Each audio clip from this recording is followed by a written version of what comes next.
Hello, my future doctors. This side of BioWali ma'am, Amisha Saraswat, and I welcome you all on our YouTube channel MathGX. तो बच्चों हमने ecology वाली पूरी unit cover कर ली है along with NCERT lines as well as your NEET PYQs questions. So next chapter we are going to discuss is the biotechnology, where we are going to study the principle and processes part. In the next part we will discuss its application also. तो आज हम principle and processes वाले chapter को cover up करेंगे and कल फिर हम इसके नीट के सारे PYQs करेंगे. तो बायोटेक्नोलॉजी एनसीईआरटी रेटिंग में थोड़ा सा कॉम्प्लिकेटेड होता है, तो कोशिश करेंगे कि इसको बिल्कुल सिंप्लीफाइड फॉर्म में कन्वर्ट करके इसको समझा जाए. तो चलो शुरू करते हैं without wasting any time. Open up your NCERTs and here is the first paragraph. क्या बोल रहा है बिल्कुल ध्यान से सुनना, एक एक लाइन को पढ़ना, सारी चीजें क्रिस्टल क्लियर हो जाएंगी. So biotechnology deals with techniques of using live organisms or enzymes from organisms to produce products and processes useful to humans. यानी कि बायोटेक्नोलॉजी में या तो तुम कंप्लीट ऑर्गेनिज्म यूज कर सकते हो या फिर ऑर्गेनिज्म का कोई प्रोडक्ट यूज कर सकते हो. Product in terms of its enzymes और हार्मोन्स, उसको यूज कर सकते हो फॉर द मैनकाइंड. ठीक है. In this sense making curd, bread, wine, which are all micro-mediated processes could also be thought of as a form of biotechnology. हाँ, जहाँ पे हम organisms की natural tendency को use करते हैं वो हमारी classical biotechnology कहलाई जाती है. So, however, it is used in restricted sense today to refer to such of those processes which use genetically modified organism to achieve the same on a larger scale. आज के time पे जो modern definition है biotechnology, उसका मतलब है हम genetically modified organisms का यूज कर रहे हैं उन चीजों को ऑब्टेन करने के लिए. जेनेटिकली मॉडिफाइड ऑर्गेनिजम्स वो ऑर्गेनिजम्स होते हैं जिनके हमने जीन्स में कुछ ना कुछ बदलाव किए होते हैं. ठीक है. Furthermore, many other processes or techniques are also included under biotechnology, जैसे कि in vitro fertilization leading to a test tube baby, synthesizing a gene, using it, developing DNA vaccine, or correcting defective genes are all parts of biotechnology. Correcting a defective gene is known as gene therapy. तो gene therapy, IVF, DNA vaccine का बनाना, ये सारी की सारी चीजें क्या हो जाती है बायोटेक्नोलॉजी के अंदर. सिंपल सी बात है, अगर तुम एक ऑर्गेनिज्म की नेचुरल टेंडेंसी को यूज कर रहे हो तो वो हो जाएगी क्लासिकल बायोटेक्नोलॉजी. अगर तुम इसके साथ टेक्नोलॉजीज का यूज कर रहे हो, इंटीग्रेशन कर रहे हो, तो वो हो जाएगी मॉडर्न बायोटेक्नोलॉजी. ठीक है. फिर ये डेफिनेशन, ये वाली जो मैंने तुम्हें वन शॉट में भी बताई थी, इस डेफिनेशन में the European Federation of biotechnology EFB, पहले तो ये एब्रिवेशन याद करनी है. ठीक है. Has given a definition of biotechnology that encompasses both traditional view and modern view of biotechnology. The definition given by EFB is given below. क्या कहती है डेफिनेशन, ध्यान से सुनना. The integration of natural science basically हमारी पूरी science के integration को कहा जाता है. Physics, chemistry, biology, these are called as natural science. And organisms, cells, parts thereof and molecular analogs for the products and services. मतलब नेचुरल साइंस का use कर रहे हो जहाँ पे तुम ऑर्गेनिजम्स के सेल्स, ऑर्गेनिजम्स के पार्ट्स, ऑर्गेनिजम्स के मॉलिक्यूल्स का यूज कर रहे हो for producing any service, for producing any products for the large scale production. तो इसे कहा जाता है biotechnology according to EFB, that is European Federation of Biotechnology. Clear. चलो इसके बाद आगे बढ़ते हैं. Next paragraph, principles of biotechnology. जो तुम बायोटेक्नोलॉजी कर रहे हो उसके क्या प्रिंसिपल्स है, क्या रूल्स है, ये हमें यहाँ पे पढ़ना है. Among many, the two core techniques that enable birth of modern biotechnologies are. ये दो टेक्निक्स हैं जिसकी वजह से मॉडर्न बायोटेक्नोलॉजी का बर्थ हुआ. क्या है ये? सबसे पहले genetic engineering.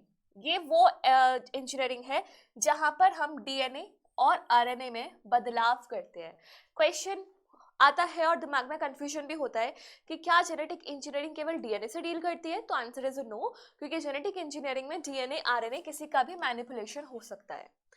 To introduce these into host organisms as and thus change the phenotype of the host organism. Simple सी बात है, अगर मेरे अंदर कोई जीन इंसर्ट किया जाएगा तो उस जीन का एक्सप्रेशन होगा जिसकी वजह से मेरे फिनोटाइप में चेंजेस आएंगे. तो वही है, अगर तुम किसी और के जेनेटिक मटेरियल को डाल रहे हो या खुद ही के जेनेटिक मटेरियल के साथ छेड़छाड़ कर रहे हो तो उसका रिजल्ट सीधा सीधा फिनोटाइप पर देखने को मिलेगा. यही हमारी सिंपल जेनेटिक्स बोलती है. सेकेंड है bioprocess engineering, maintaining sterile microbial contamination free ambience in chemical engineering process to enable growth of only desired microbe or eukaryotic cell in large quantities for manufacturing biological products। मतलब ऐसा होता है, मैं जहाँ पे काम करना चाहती हूँ वहाँ पे मैं चाहती हूँ कि मैं बस उसके ऊपर काम करूँ, जैसे मान लो थर्मस एक्वेटिकस के ऊपर मैं काम करना चाहती हूँ, लेकिन भाई माइक्रो ऑर्गेनिज्म तो सब तरफ है ना, कहाँ कहाँ तक रोकोगे। तो ये भी इंश्योर करो कि जहाँ तुम कर रहे हो काम वो एक स्टेराइल कंडीशन हो, यानी कि जिस ऑर्गेनिज्म पे तुम वर्क करना चाहते हो वहाँ केवल वही ऑर्गेनिज्म हो और कोई ऑर्गेनिज्म ना हो, कंटेमिनेशन फ्री इन्वायरमेंट होना चाहिए। तो ये दो प्रिंसिपल्स हैं जो हमारे बायोटेक्नोलॉजी को एक तरीके से फीजिबल बनाती है, ठीक है, एंड प्रैक्टिकली पॉसिबल बनाती है। Let us now understand the conceptual development of the principles of genetic engineering. You probably appreciate the advantage of sexual reproduction over asexual reproduction. The former provides opportunities for variations and formulations of unique combination of genetic setup, some of which may be beneficial to organism as well as to population. अगर मैं sexual reproduction को asexual reproduction से consider करूं, compare करूं, तो obviously बात है sexual reproduction is more, मतलब अच्छी चीज है। क्यों? क्योंकि वहां पे वेरिएशंस आती हैं। ये वेरिएशंस कभी कभी एक ऑर्गेनिज्म के लिए और कभी कभी पूरी पॉपुलेशन के लिए फायदेमंद साबित होती है ना। Asexual reproduction preserves the genetic information, अभी स्टेटमेंट में पूछ ले dash reproduction preserves the genetic information, तो एज इट इज उस इंफॉर्मेशन को प्रिजर्व करने का काम किसका होता है? एसेक्सुअल रिप्रोडक्शन का, because no variations occur, while sexual reproduction permits variation. Traditional hybridization procedures used in plants and animal breeding very often lead to inclusion and multiplication of undesirable gene along with the desired ones। हम जो hybridisation experiments करते थे traditionally, जैसे हमने साहिवाल काऊ बनाई या कुछ भी बनाते हैं, तो उसमें क्या है, हमें पूरा का पूरा ऑर्गेनिजम्स के सारे जीन्स का ही इनकॉर्पोरेशन करना होता है, बिकॉज हम दो अलग अलग उनके गैमीट्स मिलाते हैं, तो ऐसे में उनके सारे जीन्स आ जाएंगे हमारे पास, चाहे वो डिजायर्ड हो चाहे वो नॉन डिजायर्ड हो। तो बायोटेक्नोलॉजी का यही एडवांटेज है कि जो स्पेसिफिक जीन तुम चाहते हो तुम उसी का प्रोपोगेशन करा सकते हो। Clear? So the technique of genetic engineering, which includes genetic engineering में क्या क्या आता है वो भी ध्यान से देखो। Creation of recombinant DNA, use of gene cloning and gene transfer overcome this limitation and allow us to isolate and introduce only one or set of desired genes without introducing undesirable genes into the target organism, है ना। यहाँ पे ये बोला गया है कि जो जेनेटिक इंजीनियरिंग है वहाँ पे क्या होता है, पहले रिकॉम्बिनेंट डीएनए को बनाओ, उसको ट्रांसफर कराओ और उसकी जीन क्लोनिंग यानी कि मल्टीपल कॉपीज बनाओ। तो ये सारे स्टेप्स होते हैं हमारे जेनेटिक इंजीनियरिंग में। अब इसका फायदा क्या है कि उस ऑर्गेनिज्म का अनडिजायर्ड जीन तुम्हें डालने की जरूरत नहीं है, ठीक है। तो ये पूरा पैराग्राफ का निचोड़ है जो मैंने तुम्हारे सामने रख दिया है, उम्मीद है तुम्हें समझ में आया होगा। इसके बाद मूव ऑन करते हैं।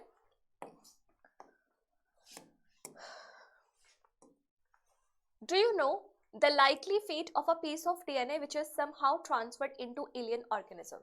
A ऑर्गेनिज्म से बी ऑर्गेनिज्म में तुमने वो जीन डाल दिया। अब एलियन ऑर्गेनिज्म किसके लिए यूज है वो भी समझो। ये ए ऑर्गेनिज्म है, ये बी ऑर्गेनिज्म है, ये इसका जीन है जो इसका नेटिव जीन है। जब मैं इसको इस बी वाले में डाल दूंगी तो बी वाला तो उसके लिए एक नया ऑर्गेनिज्म है ना, तो B is the alien organism, ठीक है, foreign, non native. Most likely, this piece of DNA would not be able to multiply itself in progeny cell of organism। सीधी सी बात है, देखो अगर कभी रेप्लिकेशन करना है so you requires an origin of replication। अब ये जो जीन तुम डाल रहे हो अगर इसमें origin of replication नहीं हुआ तो ये यहाँ जाके रेप्लिकेशन कैसे करेगा? नहीं कर पाएगा, है ना। So but when it gets integrated into genome of the recipient, it may multiply and be inherited along with host DNA।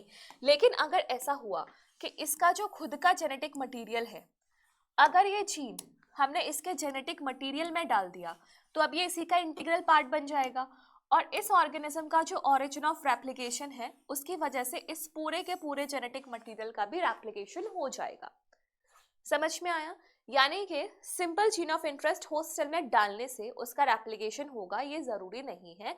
अगर रेप्लिकेशन कराना है so you need to incorporate this gene of interest in the genome of host cell. ये alien is also the host. Clear? Okay. Next. This is because the alien piece of DNA has become a part of chromosome which has the ability to replicate. In a chromosome, there is a specific DNA sequence called origin of replication which is responsible for initiation of replication. This is the thing which is not new to you because we have already studied it in molecular basis of inheritance. है ना, वहाँ पे पढ़ा हुआ है ना, for replication we requires an origin of replication. Therefore, for multiplication of any piece of DNA in an organism, it needs to be a part of chromosome which has a specific sequence known as origin of replication. ठीक है, उसको उस chromosome का part होना पड़ेगा जहाँ पे origin of replication है. Thus, an alien DNA is linked with origin of replication so that the alien piece of DNA can replicate and multiply itself in the host organism. सीधी सी बात है, एक ही line को बार बार उन्होंने elaborate किया है. अगर तुम चाहते हो कि तुम्हारे जीन ऑफ इंटरेस्ट की, जीन ऑफ इंटरेस्ट मतलब ये जो जीन जो मैं डाल रही हूँ जिसमें मुझे इंटरेस्ट है, अगर तुम चाहते हो जीन ऑफ इंटरेस्ट की मल्टीपल कॉपीज बने, so you need to get it incorporated in the actual genome of the host cell ताकि उसके ओरिजिन ऑफ रेप्लिकेशन के साथ वो मल्टीप्लाई कर सके. This can be called as cloning. Cloning कह लो और making multiple identical copies of any template DNA. So what is gene cloning? Gene cloning is basically equivalent to gene amplification where we make multiple copies of our desired gene. Clear? Next. Let us now focus on the first instance of construction of an artificial recombinant DNA molecule. The construction of, ये वही बात है जो हमने करी थी ना Stanley कोहर वाली, जो बोयर एंड कोहेन वाली जो बात थी, वो वाला एक्सपेरिमेंट है यहाँ पे. So the construction of first recombinant DNA emerged from the possibility of linking a gene encoding antibiotic resistance with a native plasmid autonomously replicating circular extrachromosomal DNA of Salmonella typhimurium. ये जैसे ये मैं हटा देती हूँ या चलो इसको रखते हैं. देखो, तुम्हें पता है कि हमारा जो बैक्टीरिया होता है, इस बैक्टीरिया के पास एक तो खुद का सर्कुलर डीएनए होता है, सर्कुलर डीएनए. इसके अलावा इसके पास एक्स्ट्रा क्रोमोसोमल डीएनए होता है, एक्स्ट्रा क्रोमोसोमल डीएनए. ये इसका मेन जेनेटिक मटेरियल है. ठीक है, अब यहाँ पे क्या होता है, इसके पास खुद एक ऑरिजिन ऑफ रेप्लिकेशन होता है, ऐसे इसके पास खुद एक ऑरिजिन ऑफ रेप्लिकेशन होता है. यानी इस प्लाज्मिड का ये जो एक्स्ट्रा क्रोमोसोमल डीएनए है, इसको हम नाम देते हैं प्लाज्मिड. ठीक है, प्लाज्मिड है. तो इसका जो रेप्लिकेशन है और इसके एक्चुअल जेनेटिक मटेरियल का जो रेप्लिकेशन है वो आपस में बिल्कुल भी रिलेटेड नहीं है, इंडिपेंडेंट है. ठीक है, तो यहाँ पे यही बात की गई है. क्या, देखो क्या लिखा है, कैसे किया गया होगा. हमने एक जीन लिया, हमारा जीन ऑफ इंटरेस्ट क्या था, जीन एनकोडिंग एंटीबायोटिक रेजिस्टेंस, ये हमारा जीन ऑफ इंटरेस्ट है. इसको हमने एक प्लाज्मिड के साथ इंटीग्रेट किया. प्लाज्मिड क्या है, एक्स्ट्रा क्रोमोसोमल जेनेटिक मटेरियल जो इंडिपेंडेंट रेप्लिकेट कर सकता है. ये प्लाज्मिड हमने किसका लिया, Salmonella typhimurium. Salmonella typhimurium is the bacteria which causes typhoid. इसका हमने प्लाज्मिड लिया.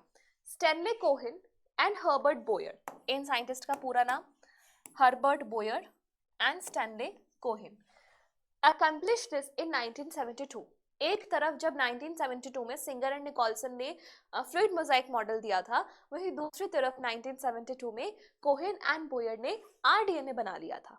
ठीक है, accomplished this in 1972 by isolating antibiotic resistance gene by cutting out a piece of DNA from a plasmid which was responsible for conferring antibiotic resistance. ठीक है, एक plasmid से इन्होंने एंटीबायोटिक रेजिस्टेंस जीन निकाला. The cutting of DNA at specific locations became possible with the discovery of so-called, बताओ क्या है वो जो DNA को हेल्प करती है कट आउट करने में, दैट इज restriction endonuclease, है ना. Molecular scissors, the restriction enzymes. The cut piece of DNA was then linked with the plasmid DNA. Plasmid DNA के साथ लिंक किया, जो कि कहाँ का था, Salmonella typhimurium का. These plasmid DNA acts as a vectors to transfer the piece of DNA attached to it. You probably know that mosquitoes act as an insect vector to transfer malarial parasite. देखो vector क्या होते हैं? Vector are the carriers. जैसे auto rickshaw तुम्हें एक जगह से दूसरी जगह ले जाने में हेल्प करता है, ऐसे ही वेक्टर हमारे जेनेटिक मटेरियल्स होते हैं जो एक पीस ऑफ डीएनए को दूसरे होस्ट में डालने में हेल्प करता है. ठीक है, तो यहाँ पे हमने इन वेक्टर्स का यूज किया. And vector is simply the plasmid और the bacteriophages. In the same way, a plasmid can be used as a vector to deliver an alien piece of DNA into the host. Alien word जहाँ भी आ जाए इसका मतलब है foreign piece of DNA, foreign piece of host, ये वाली चीज. The linking of antibiotic resistance gene with the plasmid vector became possible with the enzyme DNA ligase. एक और एंजाइम आ गई. ये जो वेक्टर है इसमें तुम अपना जीन ऑफ इंटरेस्ट डालोगे तो इनके बीच में बॉन्ड बनाने के लिए तुम्हें लगती है डीएनए लाइगेज. जैसे तुम्हें याद हो तो रेप्लिकेशन के टाइम पे लेगिंग स्ट्रैंड्स में ओकाजाकी फ्रैगमेंट्स को वाइंड अप करने के लिए, जोड़ने के लिए हमें डीएनए लाइगेज का रिक्वायरमेंट था. तो सेम यहीं पे वो केस है. Next, okay, this makes a new combination of circular autonomously replicating DNA created in vitro and is called as recombinant DNA. अब यहाँ पे recombinant DNA क्या है? recombinant DNA कैसे बना? ये हमारा वेक्टर था प्लाज्मिड, जिसको हमने खोल दिया था ताकि हम इसमें अपना जीन ऑफ इंटरेस्ट इंसर्ट कर दें. तो अब ये जो कंप्लीट स्ट्रक्चर बना है, this is called as RDNA, यानी कि recombinant DNA, because it has new combination of the genes. समझ में आया? ये RDNA है जिसको किसने बनाया? बोयर एंड कोहेन ने 1972 में. Next, When this DNA is transferred into E. coli, देखो E. coli एक ऐसा बैक्टीरिया है जिस पर नेचुरली एंटीबायोटिक रेजिस्टेंस जीन्स नहीं होते, तो इसको इसने किस में ट्रांसफर किया? एस्कार्शिया कोलाई यानी कि E. coli में, a bacteria closely related to salmonella. It could replicate using new host DNA polymerase enzyme and make multiple copies. अब यहाँ एक हिडन इंफॉर्मेशन है जो बहुत इंपॉर्टेंट है. क्या? ये जो RDNA है ये तुम किस में डाल रहे हो? E. coli में. अब E. coli में जाके इंडिपेंडेंट रेप्लिकेशन करेगा, but for replication you requires DNA polymerase. अब ये DNA पॉलीमरेज भी क्या इसको लगा के दोगे? कहाँ से लेगा वो DNA पॉलीमरेज? इसका आंसर गिवन है इस वाली लाइन में. क्या लिखा है यहाँ पे? देखो कहाँ गया. हाँ, replicate using new host DNA polymerase enzyme. जिस होस्ट में तुम इस RDNA को डाल रहे हो उसकी पॉलीमरेज का यूज करके अपने आप को रेप्लिकेट कराता है. ठीक है, तो एंजाइम किसकी है? होस्ट की. होस्ट की एंजाइम है ये, होस्ट की. समझ में आया? And make multiple copies. The ability to make multiple copies of antibiotic resistance gene in E. coli was called as cloning. Cloning हमने बोला था ना, क्लोनिंग का मतलब क्या होता है? मल्टीपल कॉपीज बनाना. Cloning is also called as your gene amplification. Cloning मतलब बस कॉपीज बना दो. Now you can hence infer that there are 3 basic steps in genetically modifying an organism. क्या क्या है वो? आइडेंटिफाई करो उस डीएनए को जहाँ पे तुम्हारा डिजायर्ड जीन हो. Then introduction of identified DNA into host. Host के अंदर डालो उस जीन को. Third, maintaining introduced DNA in the host and transfer of DNA into its progeny. उस जीन ऑफ इंटरेस्ट को उस होस्ट के अंदर मेंटेन करो और ये भी इंश्योर करो कि वो उसके आने वाले प्रोजेनीज में भी ट्रांसफर हो.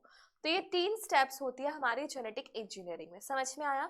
यहाँ पे जो सबसे इंपॉर्टेंट पॉइंट है वो पॉइंट है अबाउट कि जो जीन ऑफ इंटरेस्ट तुम डाल रहे हो वो किसकी एंजाइम्स का यूज करके मल्टीप्लाई करेगा. So it will be using the enzymes of the host.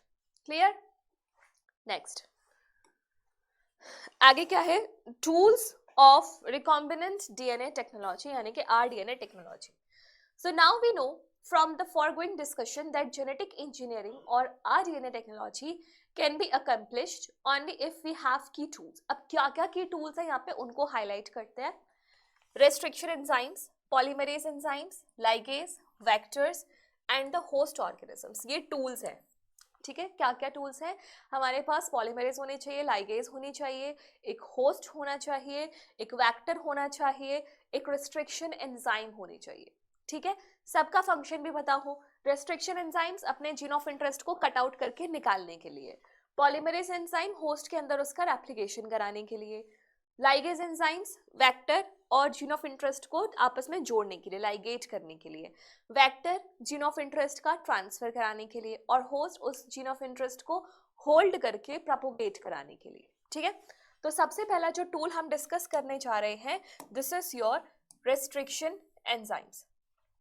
ठीक, क्वेश्चन पूछा जाता है कि रिस्ट्रिक्शन एंजाइम्स को हम रिस्ट्रिक्शन एंजाइम्स क्यों बोलते हैं। ठीक है, तो यहाँ मैंने तुम्हें वन शॉट में कहानी बताई थी ना कि बैक्टीरियोफेज और बैक्टीरिया के अंदर दो एंजाइम्स होती है, मिथाइलेज और रिस्ट्रिक्शन वाली एंजाइम्स, जो बैक्टीरियोफेज के डीएनए को बैक्टीरिया के डीएनए में इनकॉर्पोरेट होने से रिस्ट्रिक्ट करती है। तो strictly in the true sense restriction word वहां से आया है। ठीक है, सो इन ईयर 1963, यानी कि एक्चुअल आरडीएनए बनने से 11 साल पहले की बात है, two enzymes responsible for restricting the growth of bacteriophage in E. coli were isolated. One of these added methyl groups to DNA while other cut the DNA. तो एक का नाम था मिथाइलेज और एक का नाम क्या था? Restriction endonuclease. क्या कर रही थी इसको जानने के लिए मैं एक बार दोबारा चलो बता ही देती हूँ, तुम भी क्या याद रखोगे। ये बैक्टीरिया था, ये इस बैक्टीरिया का डीएनए है ना। अब ये बाहर से एक बैक्टीरियोफेज आया, ये बैक्टीरियोफेज अपना डीएनए इसमें ऐसे ट्रांसफर किया। तो बैक्टीरिया के पास क्या था? बैक्टीरिया के पास एक एंजाइम थी मिथाइलेज, जो इसके खुद के डीएनए में मिथाइल ग्रुप ऐड कर देती थी। ठीक है, और इसके पास एक एंजाइम थी जिसको हम बोलते हैं मॉलिक्यूलर सिजर्स, है ना। ये क्या करती थी? इसके डीएनए को मल्टीपल पार्ट्स में कट कर देती थी। ये रेस्ट्रिक्शन एंडोन्यूक्लियस कभी भी मिथाइलेटेड डीएनए को कट नहीं करती, पहचानती नहीं है।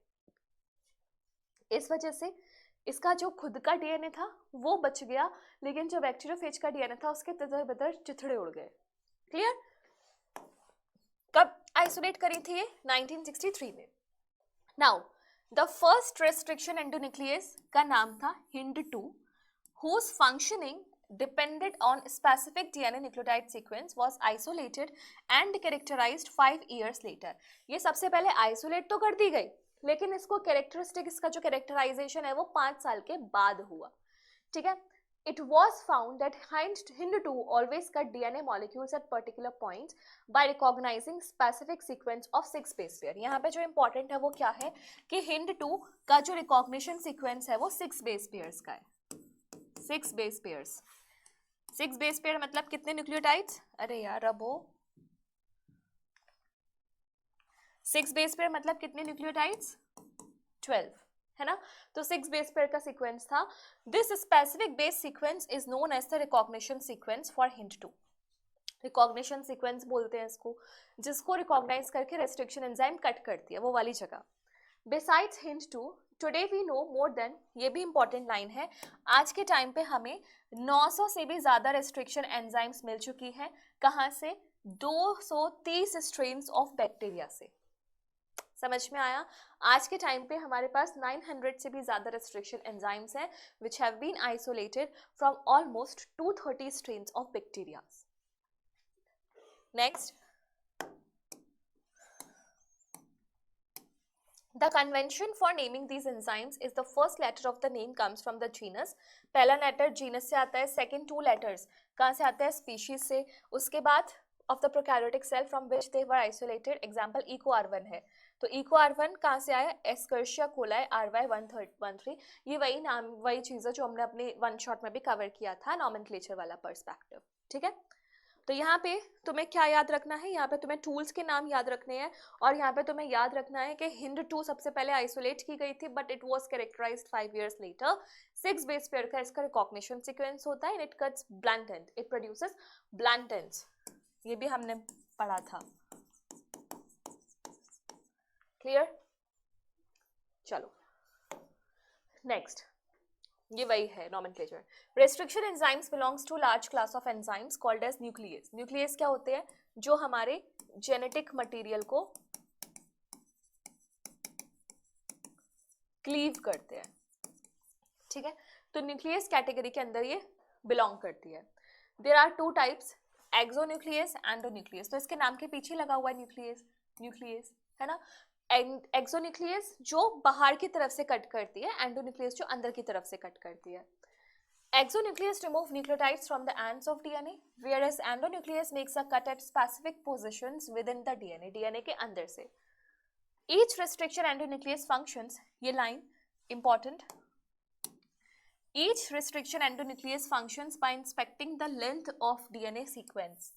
मतलब ये पूरा अगर डीएनए है तो रेस्ट्रिक्शन एंजाइम इससे ऐसे बाइंड करेगी और इसको ऐसे स्कैन करेगी, स्कैन करते करते ये एक सीक्वेंस ढूंढती है which is called as palindromic sequence. तो कौन सी चीज है जो इंस्पेक्ट करती है पूरी लेंथ ऑफ डीएनए को काम करने के लिए, दैट इज रेस्ट्रिक्शन एंडोन्यूक्लियस, ठीक है। It is very important. Once it finds its specific recognition sequence, it will bind to the DNA and cut each of the two strands of the double helix at specific positions in their sugar phosphate backbone. इस जगह को क्या बोलते हैं? ये होता है palindromic nucleotide sequence in the DNA, जैसे कि मैडम, जैसे कि नमन, समझ रहे हो? ये पैलियंड्रोमिक है। यहाँ से पढ़ लो तो भी सेम, यहाँ से पढ़ लो तो भी सेम। तो ऐसे ही सीक्वेंसेस को ढूंढती है हमारी रेस्ट्रिक्शन एंडोन्यूक्लियस डीएनए के अंदर। और कट कहाँ लगाया जाता है? शुगर फॉस्फेट बैकबोन्स के ऊपर, है ना। चलो अब यहाँ से एक चीज क्लियर है, ध्यान देना, कट लगाया जाता है शुगर फॉस्फेट बैकबोन पे, यानी कि यहाँ पे कौन सा बॉन्ड क्लीव होता है? Phosphodiester bond. Hidden information है, कभी तुमसे पूछ रहे कि कौन सा बॉन्ड क्लीव किया जाता है, तो answer is your phosphodiester bond. Clear? चलो आगे बढ़ते हैं। ये है हमारा एक्शन, काम करने का तरीका हमारी रेस्ट्रिक्शन एंडोन्यूक्लियस का। तुम्हें पता है कि दो टाइप्स के कट लगाए जाते हैं, blunt ends and your staggered ends. तो हम यहाँ पे वही पढ़ने जा रहे हैं। देखो, action of restriction enzymes, the enzymes cut both DNA strands at the same side पे कट करेगी। Eco R1 cuts the DNA between bases G and A। जैसे ये हमारा सीक्वेंस दिया हुआ है GAATTC GAATTC, तो मान लो ये 5' है, ये 3' है, ये 5' है, ये 3' है। तो डीएनए पे पैलियंड्रोमिक सीक्वेंस कैसे जानोगे? एक सीक्वेंस पकड़ लो जैसे 5' to 3', है ना। तो अगर यहाँ से पढ़ रहे हो तो भी सेम आ रहा है GAATTC, और यहाँ के 5' से पढ़ रहे हो तो भी सेम आ रहा है GAATTC, यानी कि पैलियंड्रोमिक सीक्वेंस है। अब कट कहाँ लगाया जाएगा? G और A के बीच में। तो एक इस टाइप की शेप बनेगी और एक इस टाइप की शेप बनेगी, है ना। अब यहाँ तुम्हें दिख रहा है कि ये वाला जो पूरा ग्रुप है ये क्या है? अनपेयर्ड। ये वाला क्या है? अनपेयर्ड। तो आगे जाके क्या होगा? इनकी पेयरिंग कराने के लिए डीएनए लाइगेज को ज्यादा मशक्कत नहीं करनी पड़ेगी, बहुत जल्दी अपने आप को पेयर अप करना चाहेंगे, ठीक है। तो ये जो एंड्स है, ये जो इनके जुड़ने से स्ट्रक्चर बना है, ये क्या है? तुम्हारा recombinant DNA. Clear? Next, do you know what palindromes are? Palindromes वही मैंने जो बताया था, दोनों डायरेक्शन से पढ़ोगे तो सेम सीक्वेंस आएगा, वही यहाँ पे गिवन है मलयालम के बारे में। नाउ यही है फिर 5, जैसे ये वाला सीक्वेंस है, इसमें एक डायरेक्शन पकड़ लो, या तो 3' to 5' पकड़ लो या 5' to 3' पकड़ लो। सेम सीक्वेंस अगर आया रीड करने में तो it is called as the palindromic sequence. Restriction enzymes cut the strands of DNA a little away from the center of the palindromic sites but between the same two bases on the opposite strands। मतलब ये है कि अगर ऊपर वाली strand में G और A के बीच में कट किया तो नीचे भी मजबूरी है कि G और A के बीच में ही कट करेगी। समझ में आया? So this leaves single stranded portions at the end. These overhanging stretches are called the sticky ends. Sticky ends होते हैं ये। These are named so because they form hydrogen bonds with their complementary cut counterparts। सीधी सी बात है, अगर तुम इसका कोई complementary strand डाल दोगे तो ये फटाफट से हाइड्रोजन, ठीक है। The stickiness of the ends facilitates, ये important line है। ब्लंट एंड और स्टिकी एंड्स में कंपैरिजन किया जाए तो डीएनए लाइगेज एंजाइम का जो फंक्शन है वो स्टिकी एंड ज्यादा फैसिलिटेट्स करती है। क्योंकि वो खुद से ही चाहते हैं कि बॉन्ड्स बनाए जाए उनके कॉम्प्लीमेंट्री काउंटर पार्ट्स के साथ। Restriction endonuclease are used in genetic engineering to form recombinant molecules of DNA which are composed of DNA from different sources of or genome. Recombinant DNA में यही होता है, दो अलग अलग sources का जो genetic material है वो आपस में integrated रहता है. When cut by same restriction enzymes, the resultant DNA fragments have the same kind of sticky ends and the cuts can be joined together end to end by DNA ligase. देखो simple सी बात ये है जो मैंने तुम्हें वहां पे भी बताया था वन शॉट में भी, कि हमेशा अपने वेक्टर को और अपने डिजायर्ड जीन को सेम रेस्ट्रिक्शन एंजाइम से कट करना है ताकि सेम टाइप्स के एंड्स प्रोड्यूस हो. अगर तुमने एक में ब्लंट एंड बना लिया, एक में स्टिकी एंड बना लिया, तो उनको इंटीग्रेट करने में बहुत ही ज़्यादा दिक्कत आएगी. तो कोशिश हमेशा ये होनी चाहिए कि सेम, कोशिश क्या, यही उसूल है कि सेम टाइप के एंजाइम्स के साथ कट किया जाए ताकि डीएनए लाइगेज को भी ज़्यादा मशक्कत ना करनी पड़े और वो खुद से खुद अपने आप में बॉन्ड बनाने की कोशिश करे. ठीक, नेक्स्ट ये क्या है? Diagrammatic representation of recombinant DNA technology. यहाँ पे बताया हुआ है कि कैसे काम चल रहा है. तो यहाँ पे हमारे पास एक फॉरेन डीएनए है और एक वेक्टर डीएनए प्लाज्मिड है. हमने प्लाज्मिड में एक कट लगाया, अब इस जीन ऑफ फॉरेन डीएनए में भी हमने कट लगाया. अब मान लो ये हमारा डिजायर्ड जीन है, तो इस डिजायर्ड जीन को इसके साथ लाइगेट कराया, तो ये जो मॉलिक्यूल बना ये क्या है? रिकॉम्बिनेंट डीएनए, जहाँ पे प्लाज्मिड का वेक्टर है और जहाँ प्लाज्मिड है और जहाँ पर हमारा जीन ऑफ इंटरेस्ट है. अब जीन ऑफ इंटरेस्ट को हम डालेंगे बैक्टीरिया में और इस प्रोसेस को बोलते हैं ट्रांसफॉर्मेशन. ट्रांसफॉर्मेशन व्हेन बैक्टीरिया या फिर any host cells picks up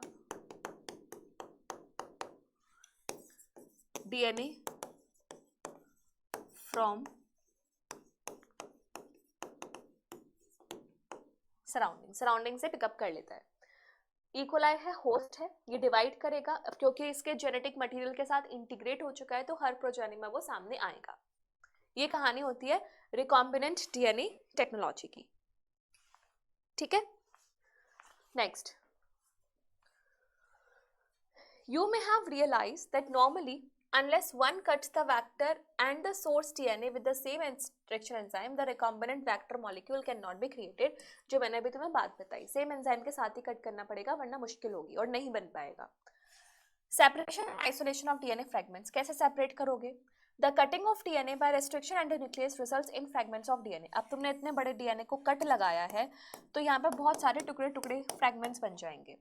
so these fragments can be separated by a technique called as gel electrophoresis, जो तुम्हारे लिए बिल्कुल भी नई है because we have studied it in 2 chapters, molecular basis of inheritance जहाँ पे हमने fingerprinting में किया था और एक हमने इसी चैप्टर के वन शॉट में भी किया था. So since DNA fragments are negatively charged क्यों होते हैं? Due to phosphate group. phosphate groups की वजह से इन पर नेट चार्ज कैसा आता है? Negative.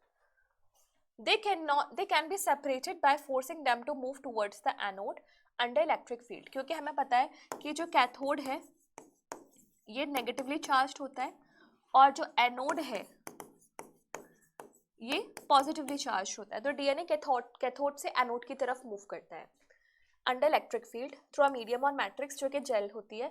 Nowadays the most commonly used matrix is agarose which is natural polymer extracted from seaweed. तो ये जो एगेरोस की हम जेल बना रहे हैं, मीडियम बना रहे हैं, कहाँ से मिलता है? हमें सीवीड से. ठीक है, द डीएनए फ्रैगमेंट्स सेपरेशन को ही बोला गया रिजॉल्व. ठीक है, according to their size through sieving effect provided by the agarose gel. Agarose gel जो होती है वो अंदर से उसमें छोटे छोटे पोर्स होते हैं, तो इन पोर्स के थ्रू हमारा डीएनए मूव करता है, सेपरेट होता है, जिसे रिजॉल्व कहते हैं. और यहाँ पर जो मूवमेंट है that is on the basis of size. ठीक है, तो तुम्हें याद रखना है साइज के बेसिस पे मूवमेंट हो रहा है. Hence, the smaller the fragment size, the farther it moves. जो सबसे पतला होगा, जो सबसे छोटा होगा, वो बहुत दूर तक भागेगा. तो figure 9.3 and guess at which ends of the gel the sample was loaded. ये तुम्हारी फिगर 9.3 ये रही. ठीक है, ये है. तो यहाँ पर हमने जो वेल्स है, वेल्स में हमने क्या किया है? Sample load. तो ये हिस्सा क्या है? कैथोड और ये हिस्सा क्या है? एनोड. तो मूवमेंट कहाँ हो रहा है, कैथोड से एनोड की तरफ, ठीक है, in the presence of an electric field. So यहाँ पे तुम्हें दिख रहा है ऊपर की तरफ लार्जेस्ट बैंड्स और जैसे जैसे आगे जाते जाओगे तो तुम्हें स्मॉलेस्ट बैंड दिखाई देगा। So the separated DNA fragments can be visualized only after staining the DNA with the compound known as ethidium bromide followed by exposure to UV radiation. ध्यान देना, विजुअलाइजेशन के लिए you need staining as well as UV exposure. Question आता है घुमा फिरा के कि विजुअलाइजेशन करने के लिए you require ETBR। It is a one step of visualisation. Actually ETBR का यूज होना है स्टेनिंग, तो विजुअलाइजेशन के लिए तुम्हें स्टेनिंग विद यूवी एक्सपोजर करना पड़ेगा। You can see bright orange colour bands, इनका कलर याद रखना है, ऑरेंज कलर के बैंड्स मिलते हैं of DNA in ethidium bromide stained gel exposed to UV light. The separated bands of DNA are cut from the agarose gel and extracted from gel piece. This step is called as elution. अब मान लो तुम्हें पता है कि यही है तुम्हारा gene of interest, तो तुम इसको जेल में से निकालोगे भी तो, क्योंकि इस पे आगे और भी काम करना है, तो जेल में से इसका एक्सट्रैक्शन कहलाता है इल्यूशन, ठीक है। The DNA fragments purified in this way are used in constructing recombinant DNA by joining them with the cloning vectors. तो इसको फिर हम आगे cloning vectors के साथ इंटीग्रेट कर सकते हैं ताकि होस्ट सेल में इसका हम ट्रांसफर करते हैं।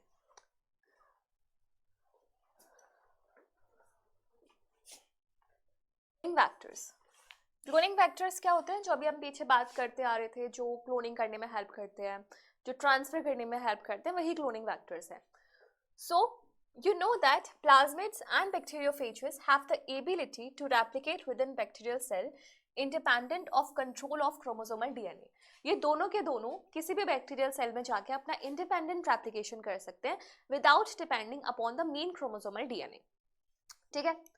Bacteriophage, because of their high copy number per cell, have very high copy numbers of their genome within bacterial cell. सबसे ज़्यादा, बहुत ज़्यादा high copy number होता है।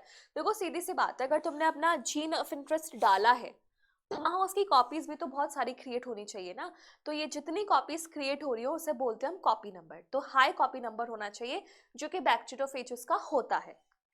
Some plasmids may have only 1 or 2 copies per cell, whereas others may have 15 to 100 copies per cell.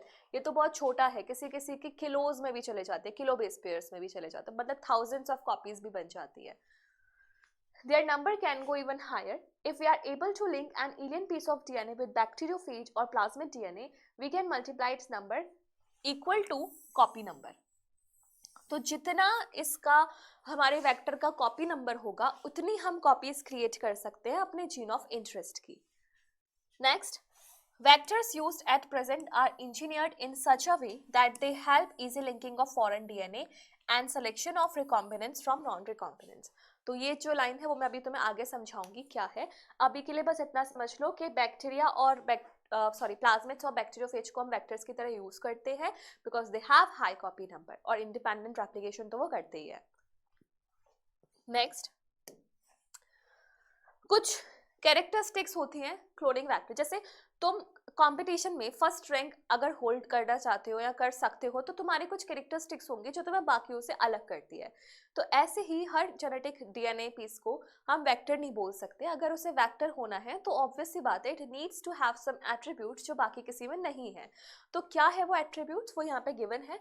सबसे पहले एक origin of replication. This is the sequence from where replication starts, and any piece of DNA when linked to this sequence can be made to replicate within the host cell. This sequence is also responsible for controlling the copy number. ध्यान देने वाली बात ये है, ये तो तुम्हें पता है कि भाई रेप्लिकेशन कराता है, लेकिन यही है जो रिस्पॉन्सिबल है कॉपी नंबर को कंट्रोल करने में। यानी कि origin of replication controls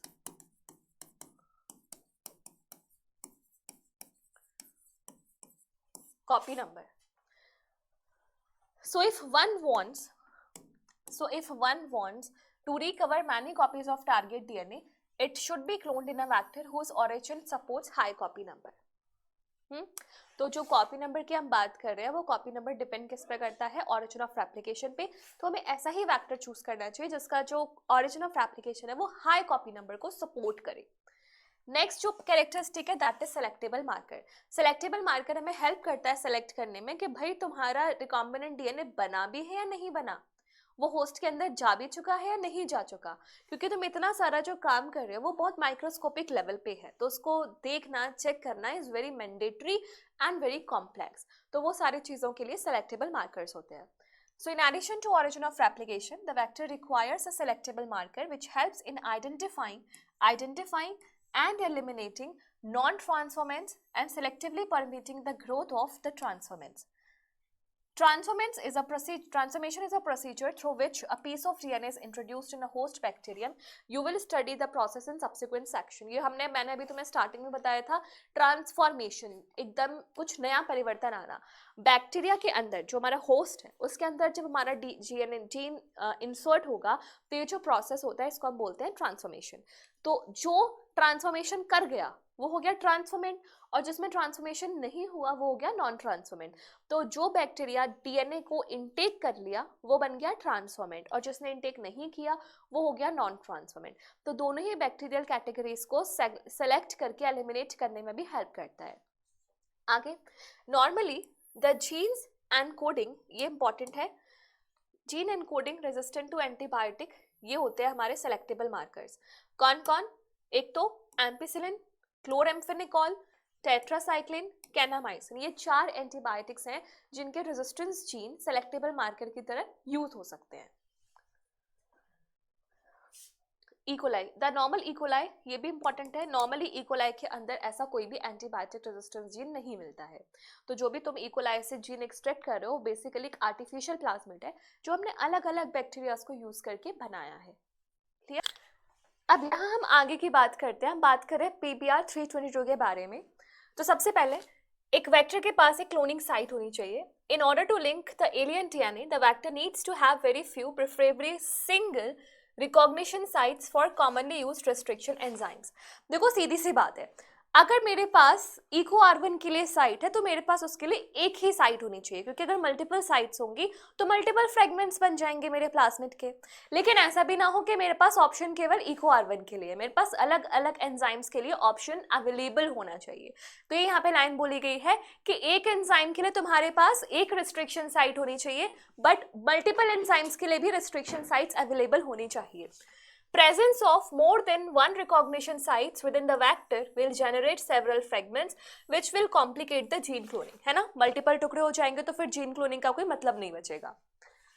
The ligation of alien DNA is carried out at a restriction site present in one of the 2 antibiotic resistance gene. This is the important line. देखो, अब doubt आता है कि हम अपने जीन ऑफ इंटरेस्ट को लगाए कहाँ पर। ये क्या है? हमें डाउट आता है कि हम अपने जीन ऑफ इंटरेस्ट को लगाए कहाँ पर। तो हमारा जो जीन ऑफ इंटरेस्ट होता है बच्चों, वो हमें लगाना है किसी एक एंटीबायोटिक रेजिस्टेंस जीन के अंदर। क्यों? क्योंकि antibiotic resistance gene is basically a selectable marker. For example, you can ligate a foreign DNA at BAMH1 site of tetracycline resistance gene in vector PBR 322। जैसे ही PBR 322 का वेक्टर बना हुआ है, हमने वैसे वन शॉट में से कवर कर लिया, लेकिन फटाफट एक बार बात देखते हैं। यहाँ पर टेट्रासाइक्लिन रेजिस्टेंस जीन है और यहाँ पे एम्पिसिलिन रेजिस्टेंस। हम अज्यूम करके चल रहे हैं कि हमने टेट्रासाइक्लिन रेजिस्टेंस जीन के BAMH1 साइट पे अपना जीन ऑफ इंटरेस्ट का इंसर्शन किया है। ठीक है? Now, the recombinant plasmid will lose tetracycline resistance due to insertion of foreign DNA, but can still be selected out from non-recombinant one by plating the transformants on the tetracycline containing medium। अब ये क्या line बोली है कि बात को ध्यान से समझना। ये बोल रहा है, एक बार दोबारा पढ़ो। ये बोल रहा है कहाँ से? The recombinant plasmid. Recombinant plasmid क्या होगा? पहली बात तो एक ऐसा प्लाज्मिड जिसमें तुम्हारा जीन ऑफ इंटरेस्ट भी लगा हुआ है। ठीक है? The recombinant plasmid will lose tetracycline resistance due to insertion of foreign DNA। tetracycline resistance खो जाएगा क्योंकि तुमने BAMH1 साइट के बदले अपना gene of interest लगा दिया है। Now it will remain active for only ampicillin resistance gene, but can still be selected from non-recombinant ones by plating the transformants on tetracycline containing medium। But still हम इसको non-recombinant वालों से select कर सकते हैं कैसे? By plating them on tetracycline containing medium. वही बात है, पहले तुम्हें क्या करना पड़ेगा, ट्रांसफॉर्मेंट और नॉन ट्रांसफॉर्मेंट को सिलेक्ट करना है। उसके लिए तुम डालोगे एम्पिसिलिन, है ना। उसके बाद एम्पिसिलिन के बाद तुम डालोगे टेट्रासाइक्लिन, तो वो क्या करेगा, तुम्हारा रिकॉम्बिनेंट और नॉन रिकॉम्बिनेंट में सिलेक्शन करवाएगा। Now the transformants growing on ampicillin containing medium are then transferred on a medium containing tetracycline. The recombinants will grow in ampicillin containing medium but not on the medium containing tetracycline. क्या है यहाँ पे, मैं तीन चीजें बता रही हूँ, तीन कंडीशन बता रही हूँ।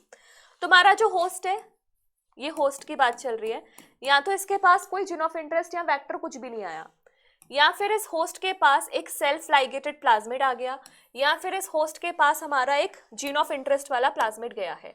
ये जीन ऑफ इंटरेस्ट है ना, और ये हमारा प्लाज्मिड, ये प्लाज्मिड और ये प्लाज्मिड।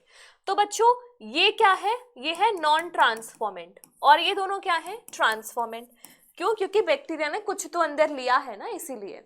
अब इसमें से भी ये वाला जो है, ये है नॉन रिकॉम्बिनेंट ट्रांसफॉर्मेंट, और ये है हमारा रिकॉम्बिनेंट ट्रांसफॉर्मेंट। तो पहले तुम्हें ट्रांसफॉर्मेंट और नॉन ट्रांसफॉर्मेंट को सिलेक्ट करना है, फिर रिकॉम्बिनेंट ट्रांसफॉर्मेंट और नॉन रिकॉम्बिनेंट ट्रांसफॉर्मेंट को सिलेक्ट करना है। तो जैसे मैंने माना कि हमने टेट्रासाइक्लिन रेजिस्टेंस जीन में अपना जीन ऑफ इंटरेस्ट डाला है, तो इन दोनों को सिलेक्ट करने के लिए क्या करोगे, पहले तुम एम्पिसिलिन डालोगे। एम्पिसिलिन अगर डालोगे तो पहला वाला होस्ट मर जाएगा क्योंकि इसके पास जीन नहीं है, दूसरा और तीसरा सर्वाइव करेगा क्योंकि यहाँ का एम्पिसिलिन रेजिस्टेंस जीन इंटैक्ट है। फिर एम्पिसिलिन हटा के टेट्रासाइक्लिन डालोगे तो सेकेंड वाला सर्वाइव करेगा, लेकिन थर्ड वाला सर्वाइव नहीं करेगा क्योंकि उसके टेट्रासाइक्लिन रेजिस्टेंस जीन में तुमने जीन ऑफ इंटरेस्ट डाल दिया है। समझ में आया? Now but the non-recombinant will grow on the medium containing both the antibiotics. In this case, one antibiotic resistance gene help in selecting transformant, whereas another antibiotic resistance gene help in selecting recombinant. तो जिसने तुम्हारा transformant select करवाया वो है ampicillin resistance gene, और जिसने तुम्हारा recombinant select करवाया वो है टेट्रासाइक्लिन जीन, है ना। यही पे है टेक्निकलिटी जो तुम्हारे समझ नहीं आती है, जो तुम कंफ्यूज हो जाते हो। मैं तो यही सजेस्ट करूंगी एक बार इसकी वन शॉट जरूर देख लेना, उसके बाद मैंने तुम्हें बता ही दिया कैसे तुम्हें सेलेक्ट करना है, ठीक है। चलो आगे क्या लिखा है आगे यहाँ पे, where is the another antibiotic resistance gene gets inactivated due to insertion, इसे कहते हैं insertional inactivation and helps in selection. ठीक है, selection of recombinant due to an activation of antibiotics is a cumbersome procedure because it requires simultaneously plating on two plates having different antibiotics. तो मैं दो बार plating करनी पड़ेगी, एक बार ऐसी plate लेनी है जिसमें एम्पिसिलिन डालोगे, एक बार ऐसी प्लेट लेनी है जिसमें टेट्रासाइक्लिन डालोगे, तो प्लेटिंग करनी पड़ेगी। Therefore, alternative selectable markers have been developed which differentiate recombinants from non-recombinants on the basis of their ability to produce of chromogenic substance. ये दूसरे टाइप के इंसर्शन एंड एक्टिवेशन की बात कर रहा है, जहाँ पे कलर का जो चेंज है हम वो चेक करते हैं। तो क्रोमोजेनिक सबस्ट्रेट मतलब substrate that produce colour producing जो सबस्ट्रेट होता है। In this, a recombinant DNA is inserted within the coding sequence of an enzyme beta galactosidase. जैसे हमारा वेक्टर है, यहाँ पर एक एंजाइम है which is beta galactosidase, ठीक है, जो बना रही है एंजाइम्स को। This results into an activation of the gene for the synthesis of the enzyme. अब मान लो मैं बीटा गैलेक्टोसाइडेज जीन में ही एक अपना जीन ऑफ इंटरेस्ट लगा दूं, यहाँ पे अपना जीन ऑफ इंटरेस्ट लगा दूं, तो बीटा गैलेक्टोसाइडेज तो बनेगी नहीं। अगर ये नहीं बनेगी तो जो क्रोमोजेनिक सबस्ट्रेट है वो स्प्लिट नहीं होगा, टूटेगा नहीं और कलर प्रोड्यूस नहीं होगा, है ना। So now this results into an activation of gene for the synthesis of this enzyme which is referred to as insertional inactivation. कुछ इंसर्ट करके तुमने कोई जीन इनएक्टिव किया है। The presence of a chromogenic substrate gives blue colored colonies if the plasmid in the bacteria does not have any insert. अगर यहाँ पे केवल और केवल बीटा गैलेक्टोसाइडेज होता तो यहाँ पे ब्लू कलर की कॉलोनीज बनती, है ना। Presence of insert result into insertional inactivation of beta-galactosidase gene and the colonies do not produce any color. These are identified as recombinant colonies. अब तुमने beta-galactosidase gene में अपना gene of interest लगा दिया तो यहाँ पे beta-galactosidase नहीं बनेगी, ब्लू कलर की colonies नहीं बनेंगी और colonies कैसे हो जाएंगी? कलरलेस. नीट में यहाँ पे क्वेश्चन आएगा तो तुम्हें बोला जाएगा या तो कलरलेस का ऑप्शन दिया जाएगा या फिर दिया जाएगा व्हाइट कलर का, है ना? तो कोई भी एक दिया होगा, ऐसा नहीं है एक टाइम पे दो होंगे. अगर दोनों भी होंगे तो तुम्हें पहले टिक करना है कलर, क्योंकि यहाँ पे लिखा है do not produce any colour. समझ में आया? Insertion and activation. नेक्स्ट, अब यहाँ पे बात की गई है vectors for animals and plants. Plants और एनिमल्स के लिए अलग अलग वेक्टर्स की यहाँ पे बात की जा रही है. You may be surprised to know that we have learned the lesson of transferring genes into plants and animals from bacteria and viruses, which have known this for ages. How to deliver genes to transform eukaryotic cell and force them to do what the bacteria or virus want. मतलब यहाँ पे simple बात चल रही है कि अगर हमें अपने जीन ऑफ इंटरेस्ट एक यूकैरियोट में डालना है तो वो चीज़ हम कैसे करेंगे. For example, agrobacterium tumefaciens, a pathogen of several dicot plants को affect करता है, is able to deliver a piece of DNA known as tDNA to transform normal plant cell into a tumor and direct these tumor cells to produce the chemicals required by the pathogen. हमारे dicot plant में जब ये agrobacterium tumefaciens infections cause करता है तो इसका tDNA का transfer होता है जो कि TI प्लाज्मिड में प्रेजेंट होता है. याद है ना, मैंने बताया था एग्रोबैक्टीरियम, इसमें एक TI प्लाज्मिड और TI प्लाज्मिड के अंदर एक tDNA और यही tDNA है जो आगे जाके उसको ट्यूमर कॉज करता है. ठीक है. सिमिलरली रेट्रोवायरसेस इन एनिमल्स, ये प्लांट्स के लिए है, वो भी कौन से? Dicot plants. और ये किसके लिए है? एनिमल्स के लिए. Have the ability to transform normal cells into cancerous cells. Cancerous cells में कन्वर्शन हो जाएगा. A better understanding of the art of delivering genes by the pathogens in their eukaryotic host has generated knowledge to transform these tool of pathogens into useful vectors for delivering gene of interest to the humans.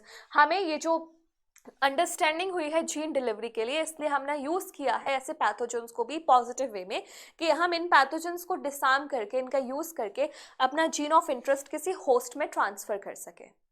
ठीक है. Next, आगे क्या लिखा है? The tumor-inducing plasmid of Agrobacterium tumefaciens has now been modified into a cloning vector, which is no more pathogenic to plants, but is still able to use mechanisms to deliver gene of interest into variety of plants. ये तो बेकार है. Similarly, retrovirus have been disarmed. ये सब disarmed के बारे में यहाँ पे बोलना चाह रहा है. Disarm मतलब जो उनकी पैथोजेनिसिटी थी तुमने उसको हटा दिया और उसका एक पॉजिटिव यूज किया to transfer the gene of interest. ठीक है, तो इसे disarmed बोला जा रहा है. Are now being used to deliver desirable genes into animal cells. So once a gene or DNA fragments has been ligated into suitable vectors, it is transferred into bacteria, plant or host where it multiplies. क्या बोल रहे हैं?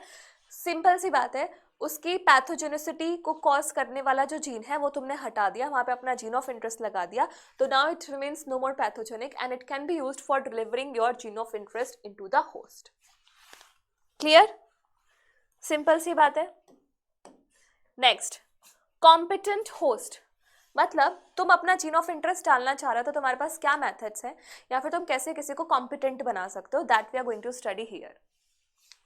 Since DNA is hydrophilic है क्योंकि इसके पास net charge कैसा है? Negative charge होता है. Since DNA is hydrophilic molecule it can not pass through the cell membrane. Why? क्योंकि हमारे जो सेल मेम्ब्रेन होती है वो लिपिड, उसका इंटीरियर होता है, लिपिड का बना होता है, यानी कि इट इज हाइड्रोफोबिक. ठीक है. In order to force bacteria to take up the plasmid, the bacterial cells must first be made competent. Competent मतलब competency is ability to intake the gene of interest. तो उसको पहले competent बनाना पड़ेगा कि भाई तू डीएनए को ले, अपने अंदर इंसर्ट करवा. This is done by treating them with a specific concentration of divalent cation, which is generally your magnesium ion, such as calcium है, मैंने magnesium बोल दिया, calcium, which increases the efficiency with which DNA enters the bacterium through the pores in its cell wall. तो यहाँ पे क्या किया जाता है? divalent cations का यूज करके, जैसे कि कैल्शियम्स का यूज करके हम पोर्स क्रिएट करते हैं ताकि इन पोर्स के अंदर से होके DNA इंसर्ट हो जाए. ठीक है. Recombinant DNA can then be forced into such cells by incubating the cells with recombinant DNA on ice, followed by placing them on 42 degrees Celsius heat shock and then putting them back onto the ice. मतलब recombinant मतलब bacteria है ये, ठीक है। तो bacteria के ऊपर तुमने ऐसे डाल दिया RDNA और इसके ऊपर डाल दी आइस, आइस के बाद 42 डिग्री सेल्सियस और फिर आइस, और इन सब के ऊपर भी तुमने क्या, आयन। ये जो मेथड है इसे कहा जाता है इलेक्ट्रोपोरेशन। क्या कहा जाता है इसे? इलेक्ट्रोपोरेशन। क्यों? क्योंकि इलेक्ट्रिसिटी का यूज करके तुम पोर्स क्रिएट कर रहे हो, and here electricity means use of cations. This is not only the way to introduce alien DNA into the host cell in a method known as micro injections. ये second method है, ये first method था, ये second method है। Micro injection, recombinant DNA is directly injected into nucleus of animal cells. देखो injection हमेशा animals को लगाते हैं, तो micro injection animals के लिए use होता है method. In another method suitable for plants, plants के लिए suitable method है cells are bombarded with high velocity microparticles of gold and tungsten. Gold और टंगस्टन के बने होते हैं, coated with DNA. इस मेथड को बोलते हैं बायोलिस्टिक्स और जीन गन। ये थर्ड मेथड है। इलेक्ट्रोपोरेशन बैक्टीरिया के लिए, माइक्रो इंजेक्शन एनिमल्स के लिए, जीन गन या फिर बायोलिस्टिक्स फॉर प्लांट्स के लिए। प्लांट्स में तुम गन मार के फेंक रहे हो, ऐसे है। And last method use disarmed pathogens. ये प्लांट्स एनिमल्स दोनों के लिए होता है, which when allowed to infect the cell transfer the recombinant DNA into the host. तो हमने ये 4 मेथड्स पढ़े हैं जीन ट्रांसफर के, electroporation, then microinjection, then micro ये बायोलिस्टिक्स और जीन गन, और फिर डिसार्म्ड बैक, ठीक है। Now that we have learned about the tools for constructing recombinant DNA, let us discuss the process facilitating recombinant DNA technology. चलो देखते हैं अब आगे क्या बात बोलने जा रही है NCERT। Processes of recombinant DNA technology, मतलब जो चीज़ हमें स्टार्टिंग में पढ़ना चाहिए था, जो चीज़ NCERT में स्टार्टिंग में देनी चाहिए थी, वो NCERT में लास्ट में है। बट तुम्हें पता होगा कि वन शॉट में मैंने बिल्कुल उसी सीरीज से बताया जिस सीरीज से तुम्हें समझ में आए कहानी। तो ये पार्ट हमें पहले समझ में आना चाहिए था कि तुम भाई अपने जीन ऑफ इंटरेस्ट तक पहुंचोगे कैसे, कैसे उसे निकालोगे, ये सारी बातें। Now recombinant DNA technology involves several steps, जैसे कि DNA का आइसोलेशन, उसका फ्रेगमेंटेशन, उसके बाद DNA फ्रेगमेंट्स जो डिजायर्ड है उसका एक्सट्रैक्शन, फिर उसका लाइगेशन विद वेक्टर, और फिर उसको ट्रांसफर करना है होस्ट में, कल्चर करना है, लार्ज स्केल पे प्रोडक्शन करना है, और उसके प्रोडक्ट्स का एक्सट्रैक्शन करना है। ये कुछ स्टेप्स हैं स्टार्टिंग से लेके एंडिंग तक जो हमें चाहिए बायोटेक्नोलॉजी में। तो जो सबसे पहली स्टेप है which is isolation of genetic material which is DNA। तो अब देखो हमें अपना जेनेटिक मटेरियल यानी कि DNA कहाँ से लेना है। We can take it from the bacteria, we can take it from fungus, we can take it from plant, और we can take it from the animal. तो तुम ऐसे इमेजिन करो तुम एक सेल में अंदर एंट्री कर रहे हो और बिल्कुल बीचों बीच में न्यूक्लियस है जहाँ से तुम्हें DNA एक्सट्रैक्ट करना है। तो तुम्हें एक एक करके सारी लेयर्स को तोड़ना पड़ेगा ताकि तुम अपने DNA तक पहुंच सको। सो recall that nucleic acid is the genetic material of all the organisms without exception। सबका है, सबका, ठीक है। कोई ऐसा एक्सेप्शन है जहाँ पे न्यूक्लिक एसिड जेनेटिक मटेरियल नहीं है? बताओ कौन है वो? हो सकता है तुमने बायोलॉजिकल क्लासिफिकेशन में पढ़ा हो, बताओ बताओ। इन majority of organisms this is deoxyribonucleic acid और DNA। In order to cut the DNA with restriction enzymes, it needs to be in the pure form, free from other macromolecules। तुम्हें अगर DNA को cut करना है तो तुम्हारे पास simple DNA होना चाहिए, उसके अलावा कुछ और कचरा नहीं होना चाहिए, कोई मैक्रोमोलिक्यूल नहीं होना चाहिए। तो तुम्हें पहले DNA को प्योर फॉर्म में एक्सट्रैक्ट करना होगा। Since DNA is enclosed within the membranes, we have to break the cell open to release DNA along with other macromolecules like RNA, protein, polysaccharides, lipids। DNA के अलावा और क्या क्या होता है सेल में? RNA होता है, प्रोटीन्स होते हैं, लिपिड्स होते हैं, कार्बोहाइड्रेट्स होते हैं। तो इन सारी चीजों को हटाना पड़ेगा तो reach the DNA। Next, this can be achieved by treating the bacterial cells, plants or animals tissues with enzymes such as lysozyme। Lysozyme bacteria के लिए, cellulose plants, fungus। You know that the genes are located on long molecules of DNA intertwined with the proteins such as histones। हमें पता ही है भाई DNA के पास histones होते हैं, molecular base of inheritance, but हमें हिस्टोन्स भी नहीं चाहिए, हमें तो अपना DNA चाहिए। तो तुम्हें प्रोटीएज भी यूज करना पड़ेगा ताकि प्रोटीन्स को, हिस्टोन्स को रिमूव कर दो। RNA can be removed by treatment with ribonuclease। whereas protein can be removed by treatment with protease. Other molecules can be removed by appropriate treatments and purified DNA ultimately precipitate out after addition of chilled ethanol. मतलब इन सारी enzymes के digestion के बाद ऐसा नहीं है तुम्हें तुम्हारा डीएनए मिल जाएगा प्रेसिपिटेटेड फॉर्म में.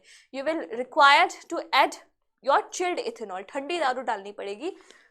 This can be seen as collection of fine threads in the suspension. तो तुम्हें कुछ ऐसा एक झाग सी दिखेगी जैसे यहाँ दिख रही है, और फिर तुम्हें ऐसा धागा दिखाई देगा जिसको तुम स्पूलिंग की हेल्प से बाहर निकाल सकते हो. This is spooling. समझ में आया? Isolation of the genetic material. आगे बढ़ते हैं. Cutting the DNA at specific locations, यानी कि यहाँ पे हम बात करने जा रहे हैं जेल इलेक्ट्रोफोरेसिस के बारे में. जेल इलेक्ट्रोफोरेसिस नहीं, restriction enzymes. Restriction enzyme digestions are performed by incubating purified DNA molecules with restriction enzymes at optimal conditions for that specific enzyme. मतलब ऐसा नहीं है कि तुमने एक डीएनए लिया फिर उसको एक एक करके काटा, ऐसा नहीं होता. एक टेस्ट ट्यूब लो, उसमें अपना डीएनए लो और उसमें अपनी एंजाइम्स डालो और इसको इंक्यूबेट करो अप्रोप्रिएट टेम्परेचर और अप्रोप्रिएट पीएच पे. ठीक है, तो उससे क्या होगा, तुम्हारा रेस्ट्रिक्शन डाइजेशन हो जाएगा. वो बात अलग है कि इसको भाई स्पेसिफिक पैलियंड्रोमिक सीक्वेंस वाली रिकॉग्निशन सीक्वेंस चाहिए, तो वो तो ये आइडेंटिफाई कर ही लेगी आराम से, है ना. टेंशन की बात तो है नहीं. Agarose gel electrophoresis is employed to check the progression of restriction enzyme digestion. ये इंपॉर्टेंट लाइन है जिसको तुम नजरअंदाज कर सकते हो. एंजाइम ने डाइजेशन ठीक से किया है या नहीं किया है, उस चीज को क्रॉस चेक करने के लिए तुम्हें जेल इलेक्ट्रोफोरेसिस कराना पड़ता है. ठीक है, clear?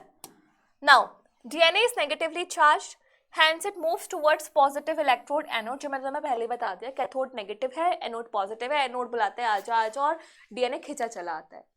The process is repeated with vector. मैंने तुम्हें बोला था कि वो जो भी चीज तुम जीन ऑफ इंटरेस्ट के साथ करोगे वो सेम चीज you have to repeat with your vector DNA also. कोई doubt? The joining of DNA involves several processes. After having cut the source DNA as well as vector DNA with the specific restriction enzyme, जो तुम्हें याद रखना है कि same होनी चाहिए. अगर जीन ऑफ इंटरेस्ट EcoR1 से काटा है तो तुम्हारा वेक्टर भी EcoR1 का ही कटा हुआ होना चाहिए.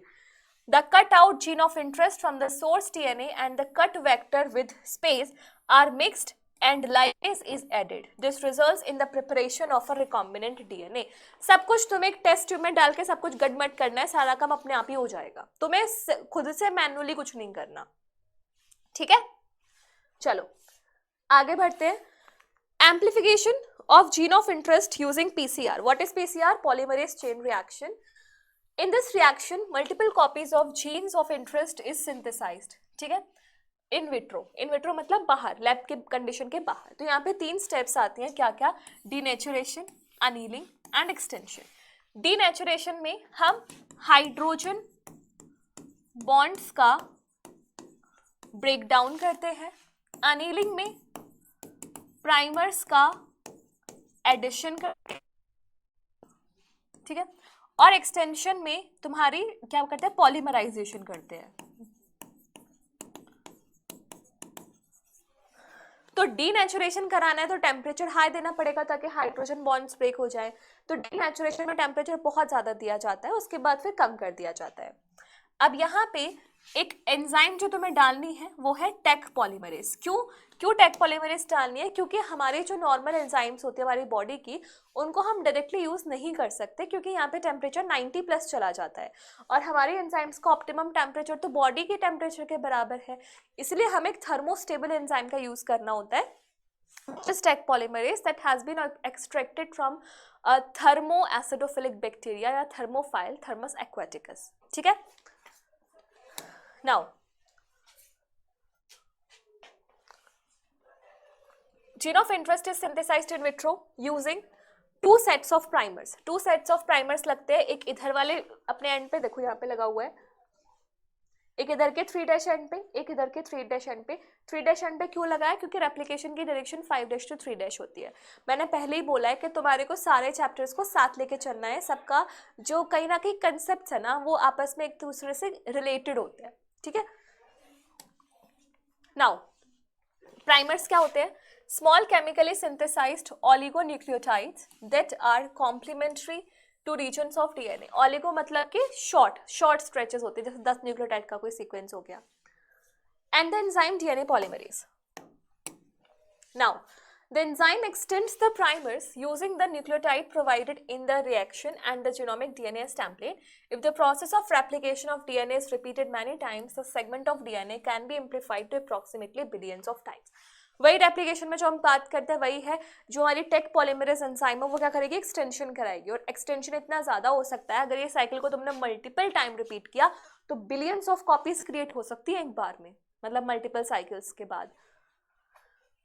So such repeated amplification is achieved by the use of thermostable DNA polymerase, जिसको एक्सट्रैक्ट किया है एक बैक्टीरिया से, Thermus aquaticus.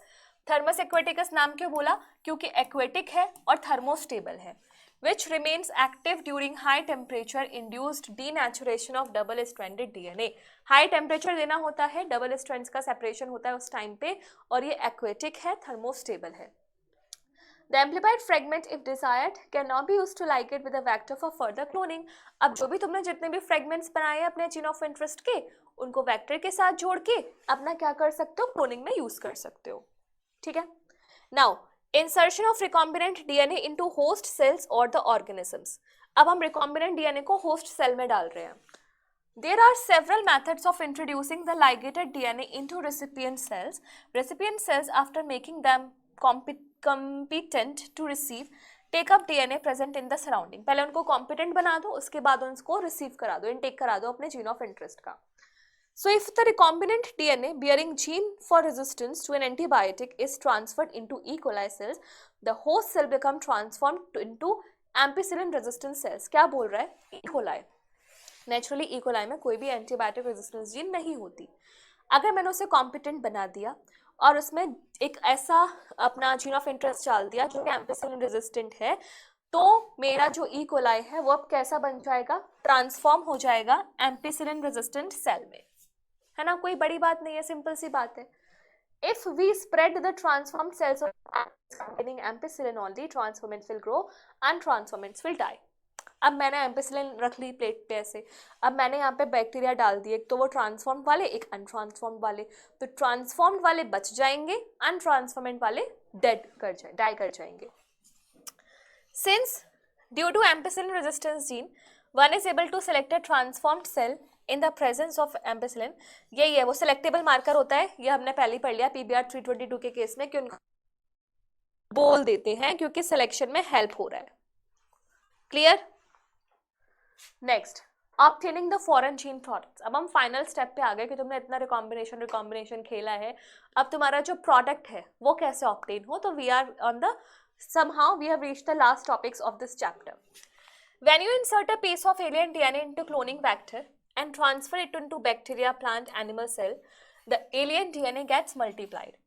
In almost all recombinant DNA technologies, the ultimate aim is to produce a desirable protein. तुम क्यों डाल रहे हो DNA? क्योंकि तुम्हें उस DNA का जो प्रोडक्ट है वो चाहिए, है ना. अल्टीमेट टारगेट तो तुम्हारा यही है. Hence there is a need for recombinant DNA to be expressed.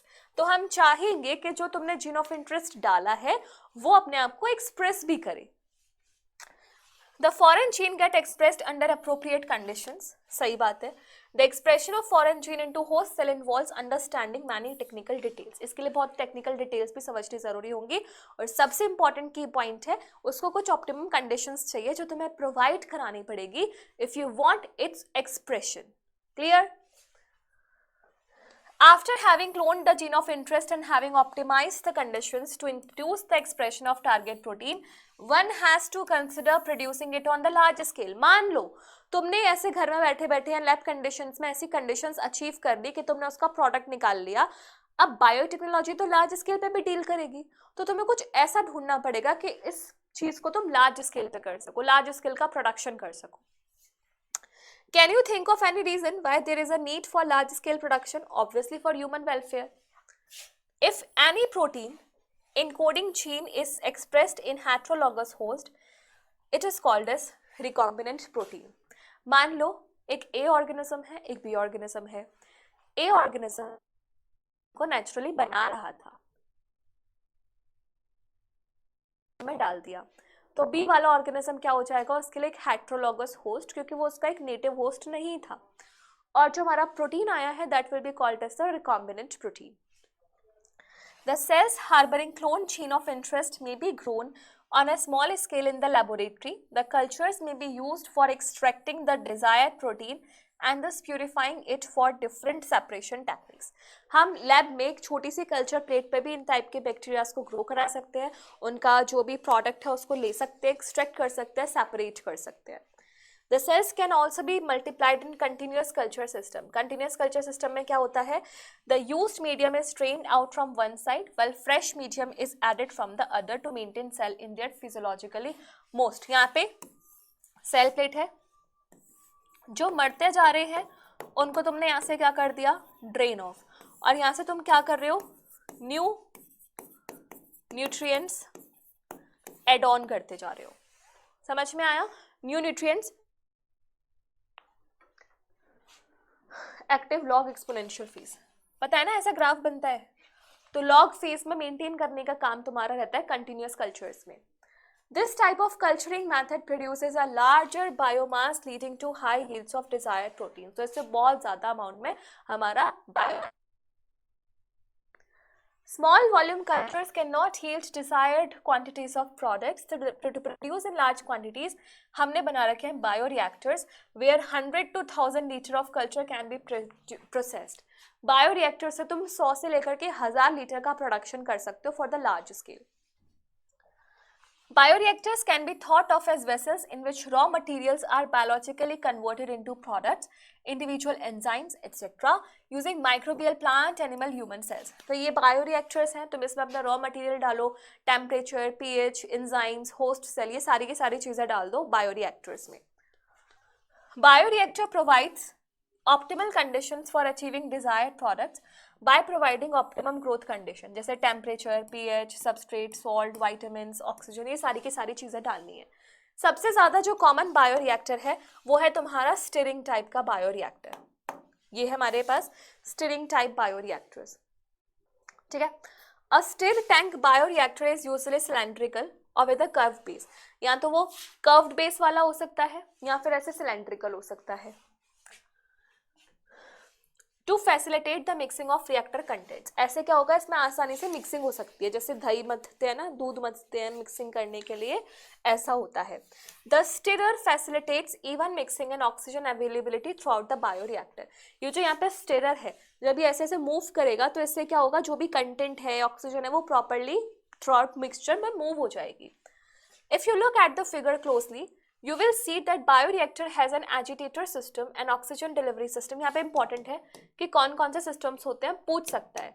तो क्या होता है, एक agitator system होता है, oxygen delivery system होता है, foam control system होता है, temperature control system होता है, pH control system होता है, sampling के लिए ports होते हैं ताकि small volume को भी withdrawn किया जा सके periodically। तो क्या क्या control होता है ये तुम देख लो, agitator, oxygen, foam, temperature, pH, sampling, ये सारी चीज़ों के लिए कंट्रोल होता है। और इनकी ये यहाँ पे क्या होता है कि oxygen throughout the mixture available रहे। Downstream processing, which is the last part of this chapter. After completion of the biosynthetic phase मतलब जब तुमने प्रोडक्ट को बना लिया, the product has to be subjected through a series of processes before it is ready for marketing as finished product. The processes include separation and purification. सबसे पहले तुमने जो product बनाया उसको separate करो और उनको बाकी product से purify करो, purification, which are collectively referred to as downstream processing. बहुत बार पूछा जा चुका है, downstream processing में ये दो चीज़ें आती हैं, क्या क्या, separation आता है और purification आता है। Next, the product has to be formulated by preservatives डालो ताकि ख़राब ना हो। उसके बाद उसके क्लिनिकल ट्रायल्स होंगे, क्लिनिकल ट्रायल्स के बाद उसकी क्वालिटी कंट्रोल टेस्टिंग होगी। इसके बाद क्या होगा, the downstream processing and quality control testing varies from product to product. Downstream processing में तो ये दो चीज़ें आनी है, सेपरेट करना और उसका प्यूरिफिकेशन करना।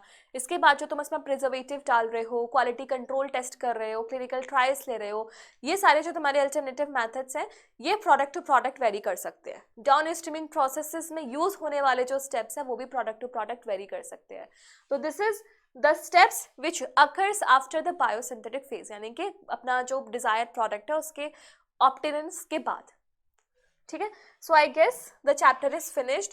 तो मुझे समझ में आ रहा है, मुझे लग रहा है कि तुम्हें बायोटेक्नोलॉजी थोड़ा समझ में आ गया होगा।